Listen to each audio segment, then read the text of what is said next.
بھارت کے پانی چھوڑنے پر دریائے ستلج میں اونچے درجے کا سیلاب، صورتحال سنگین، متعدد دیہات زیر آب، سیلابی پانی سے فصلیں تباہ، قصور، اوکاڑا، بہاول نگر سے 1.5 لاکھ سے زائد آبادی کی نقل مکانی محفوظ مقامات پر منتقل کر دیا گیا۔ پاک پتن، وہاڑی اور اوکاڑا کے نشیبی علاقوں سے بھی ہزاروں افراد کا انخلا، متعدد خاندانوں کا اپنے گھر بار چھوڑنے سے انکار۔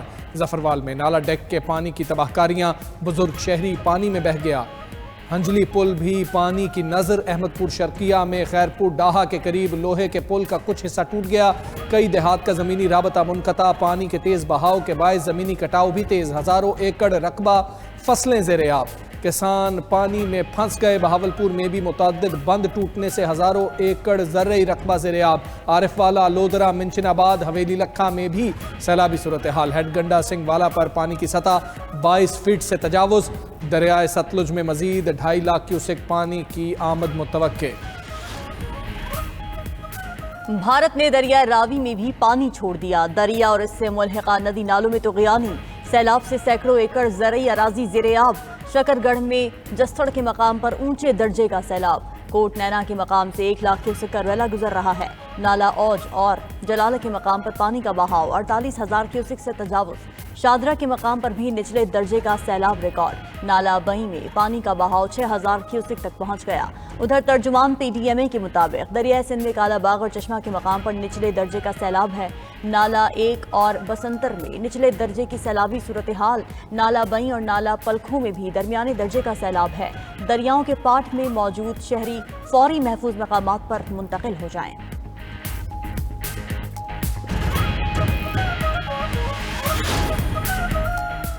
پاکستان میں اگلے سال 22% زیادہ بارشیں ہوں گی، ملک کے 47% گلیشیئرز پگھل چکے ہیں، 2% ٹیمپریچر بڑھا تو 65% گلیشیئر پگھل جائیں گے۔ Chairman N D M A lieutenant general Inam Haider کی پبلک اکاؤنٹس کمیٹی کے اجلاس میں بریفنگ، کہا کہ ستلج کے علاقے سے 1.5 لاکھ افراد کو نکالا جا چکا ہے، ملک بھر کے نشیبی علاقوں کو خالی کروانے کی ضرورت ہے، آنے والا سال بدقسمتی سے زیادہ مشکل ہوگا، موسمیاتی تبدیلی سے ملک کو 10 بڑے نقصانات ہو سکتے ہیں، موسمیاتی تبدیلی سے پاکستان کو سالانہ $4 ارب کا نقصان ہو رہا ہے، ہمیں موسمیاتی تبدیلی کو نیشنل سیکیورٹی کے طور پر لینا ہوگا، موٹر وے کی طرح اہم دریاؤں پر رائٹ آف دا وے مقرر کر دیں۔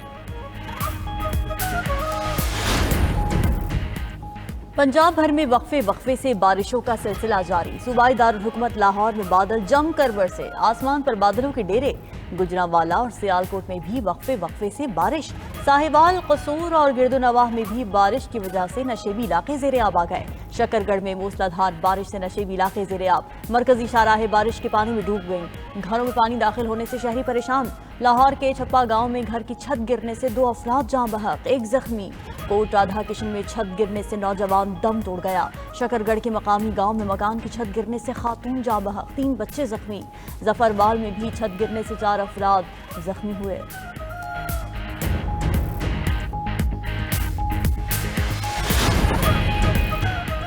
وزیر اعظم شہباز شریف سے air chief marshal Zaheer Ahmed Babar Sidhu کی ملاقات، وزیر اعظم نے دفاع وطن کے لیے پاک فضائیہ کے کردار کو خراج تحسین پیش کیا، کہا مارکہ حق کے دوران پاک فضائیہ کے شاہینوں نے دشمن کے جہاز گرا کر اسے کاری ضرب لگائی، شاہین وطن عزیز کی حفاظت کے لیے سیسا پلائی دیوار ہیں، وزیر اعظم سے متحدہ عرب امارات کے سبکدوش سفیر کی الوداعی ملاقات، شہباز شریف نے دونوں ممالک کے تعلقات کے فروغ میں سفیر کے کردار کو سراہا، وزیر اعظم کی زیر صدارت کسٹم نظام سے متعلق اجلاس، شہباز شریف کا کسٹم کے جانچ پڑتال کے نظام کو فیس لیس کرنے کا حکم، کہا نظام کو فیس لیس کر کے شفافیت کو یقینی بنایا جائے، کاروباری افراد کی نظر ثانی اپیل سننے کا اختیار غیر جانبدار افسران کے سپرد کیا جائے، ملک کی معاشی ترقی و خوشحالی کے لیے تمام ادارے پرعزم ہیں۔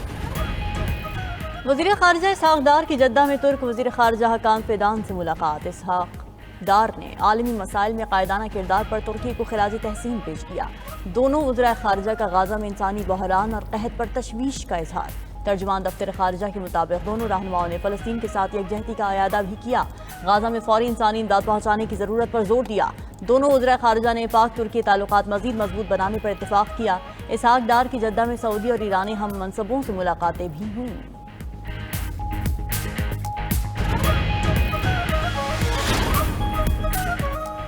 بانی پی ٹی آئی نے پارٹی کو قائمہ کمیٹیوں سے مستعفی ہونے کی ہدایت کی ہے۔ علیمہ خان کی بھائی سے ملاقات کے بعد میڈیا سے گفتگو، کہا بشرا بی بی کو قید تنہائی میں رکھا گیا ہے۔ سلمان اکرم راجہ سے میری کوئی تلخ کلامی نہیں ہوئی۔ سلمان اکرم راجہ کا اپنا کوئی مسئلہ ہوگا، سمجھ نہیں آئی میرے بچوں کو کیوں اٹھایا۔ ان گرفتاریوں سے ہمیں کوئی فرق نہیں پڑتا۔ عظمیٰ خان بولی، ہمیں بانی پی ٹی آئی نے واضح کہا تھا ضمنی الیکشن نہیں لڑنا، سیاسی کمیٹی کوئی اور فیصلہ کرتی ہے تو اس کا مطلب ہے ناجائز نااہلیوں کو جواز مل جائے گا۔ بانی پی ٹی آئی سے بڑے عرصے بعد پوری فیملی اور وکلا کی تفصیلی ملاقات ہوئی۔ ان کا ٹی وی اور اخبارات بھی بحال ہیں۔ ایسا ہونا خوش آئند ہے۔ ناجائز سزاؤں، نااہلیوں اور گرفتاریوں سے صرف دوریاں بڑھیں گی۔ Chairman P T I barrister Gohar کی میڈیا سے گفتگو، بولے سلمان اکرم راجہ نے استعفیٰ نہیں دیا، صرف اعلان کیا تھا، اس لیے منظوری کا سوال ہی پیدا نہیں ہوتا۔ بدقسمتی سے پارٹی کے اندر سے کوئی نہ کوئی چیز باہر آتی ہے جس سے تنازع کھڑا ہوتا ہے۔ بیرسٹر گوہر نے کہا کہ اگلے ماہ پشاور میں بڑا جلسہ کرنے کا اعلان کیا جائے گا۔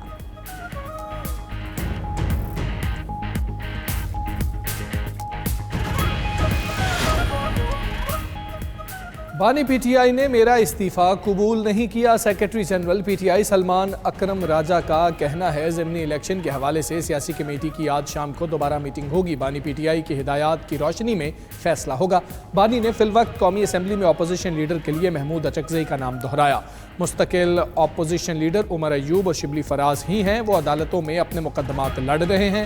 ذرائع کے مطابق سلمان اکرم راجہ نے علیمہ خان سے تلخ کلامی کے بعد سیکرٹری جنرل کا عہدہ چھوڑنے کا فیصلہ کیا تھا۔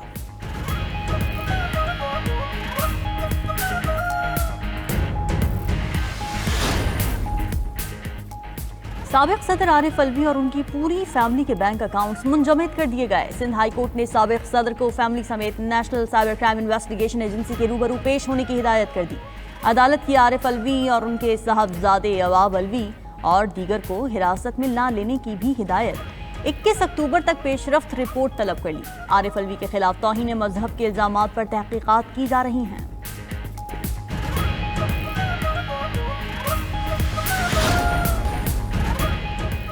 بلوچستان حکومت نے بینک آف بلوچستان کے قیام کا اعلان کر دیا۔ وزیر اعلیٰ بلوچستان سرفراز بگٹی کی زیر صدارت اجلاس میں ابتدائی فیزیبلٹی رپورٹ پیش۔ وزیر اعلیٰ بلوچستان نے ایک ہفتے میں آپریشنل پلان مرتب کرنے کی ہدایت کر دی۔ کہا کہ بلوچستان کے عوام جلد خوشخبری سنیں گے۔ بینک آف بلوچستان کے قیام سے معیاری بینکنگ سہولیات ملیں گی۔ نئے بینک کے ذریعے صوبے میں معاشی سرگرمیوں کو فروغ ملے گا۔ بینک آف بلوچستان معیشت میں تاریخی سنگ میل ثابت ہوگا۔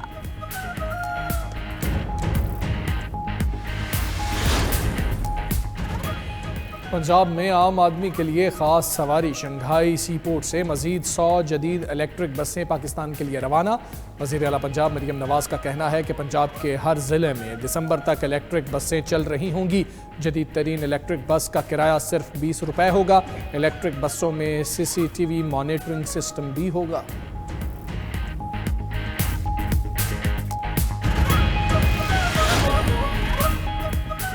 وزیر اعلیٰ سندھ مراد علی شاہ سے ورلڈ بینک کی نئی کنٹری ڈائریکٹر کی ملاقات۔ ورلڈ بینک کے ساتھ سندھ میں جاری اور نئے منصوبوں پر غور کیا گیا۔ ترجمان وزیر اعلیٰ سندھ کے مطابق سندھ میں ورلڈ بینک کے تعاون سے 13 منصوبوں پر کام جاری ہے۔ ورلڈ بینک نے منصوبوں کے لیے $3,864 ملین سے $1,664 ملین جاری کیے ہیں۔ ادھر وزیر اعلیٰ سندھ مراد علی شاہ کی ہدایت پر کراچی میں 150 سالہ قدیم درخت بحال کر دیا گیا۔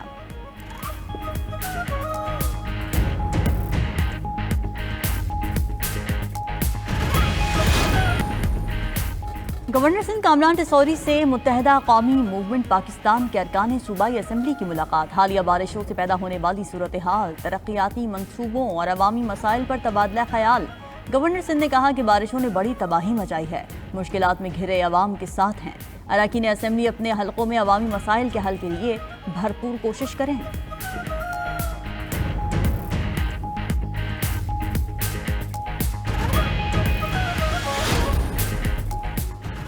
حماس کی جانب سے جنگ بندی معاہدے کی تجاویز منظور کیے 1 ہفتہ ہو گیا، اسرائیل کا جواب تاحال موصول نہیں ہوا۔ ترجمان قطری وزارت خارجہ ماجد الانصاری کا کہنا ہے کہ اسرائیلی حکام کے بیانات سے ہمیں زیادہ امید نظر نہیں آتی۔